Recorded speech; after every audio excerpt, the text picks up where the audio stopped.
दोस्तों, नमस्ते, प्रणाम, मैं रेखा राज स्वागत करती हूँ अपने चैनल में आप सभी का। और आप सभी के बीच में एक बहुत ही प्यारा सा सॉन्ग लाई हूँ। और आप लोग को कैसे लगेगा, प्यारा प्यारा कमेंट कीजिएगा और ज़्यादा से ज़्यादा शेयर लाइक कीजिएगा। आइए सुनाते हैं आप सभी के बीच में बहुत ही प्यारा सा सॉन्ग। सुना सजनवा मोरे बलमुआ माना हमर कहनवा हो। सुना सजनवा मोरे बलमुआ माना हमर कहनवा हो।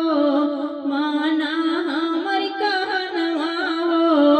अब किए गहन में सैया दे दानन दो गवनवा हो। अब किए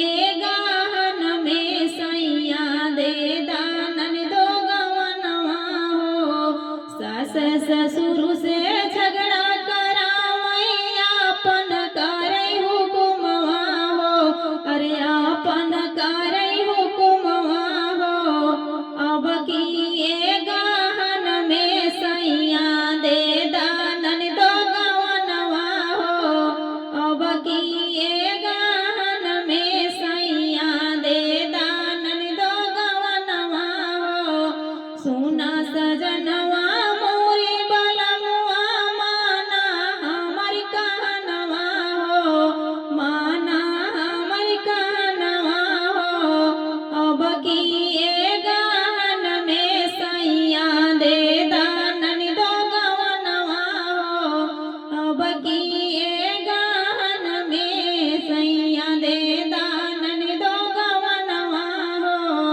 जेहि दिन नन दो जइहे गवनवा खुशी होके नाचबे अंगनवा हो। जेहि दिन ननदी जइहे गवनवा खुशी होके नाचबे अंगनवा हो। अरे खुशी होके नाचबे अंगनवा हो। अब किए गहन में सैया दे दानन दो गवनवा हो। अब किए गहन में सैया दे दानन दो गवनवा हो। सुना सजनवा मोरे बलमुआ माना हमर कहनवा हो। अरे माना हमर कहनवा हो। अब किए गहन में राजा दे दानन दो गवनवा हो। अब किए गहन में सैया दे दानन दो गवनवा हो। रोज रोज झगड़ा मचावई मारई हमके तनवा हो। अरे मारई हमके तनवा हो। अब किए गहन में सैया दे दानन दो गवनवा हो। अब किए गहन में सैया दे दानन दो गवनवा हो। हमसे सारा काम करावई खुद बैठी के हुकुम चलावे।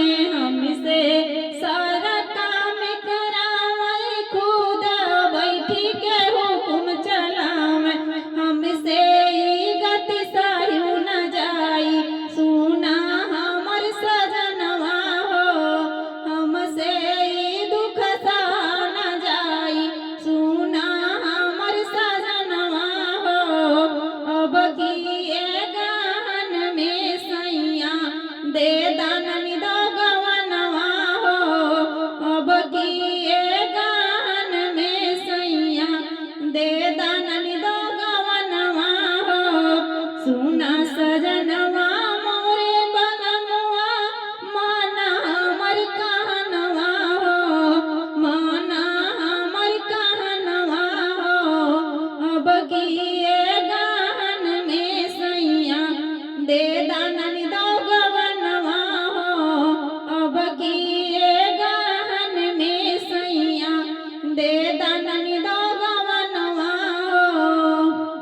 धन्यवाद। आप लोग को मेरा गीत कैसे लगा, प्यारा प्यारा कमेंट कीजिएगा और शेर सारा प्यारा आशीर्वाद दीजिएगा। बाय बाय दोस्तों।